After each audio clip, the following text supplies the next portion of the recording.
I look forward to seeing you, Jesus, and to being made whole in every way. Amen. യേശുവേ, നിന്നെ കാണാനും എല്ലാ വിധത്തിലും സൗഖ്യമാകാനും ഞാൻ ആകാംക്ഷയോടെ കാത്തിരിക്കുന്നു. ആമേൻ. Psalm 91:4.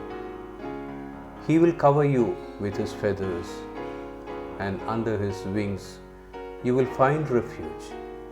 His faithfulness will be your shield and rampart. സങ്കീർത്തനങ്ങൾ 91:4. തൻ്റെ തൂവലുകൾ കൊണ്ട് അവൻ നിന്നെ മറക്കും. അവൻ്റെ ചിറകിൻ കീഴിൽ നീ ശരണം പ്രാപിക്കും. അവൻ്റെ വിശ്വസ്തത നിനക്ക് പരിചയം പലകയുമാകുന്നു.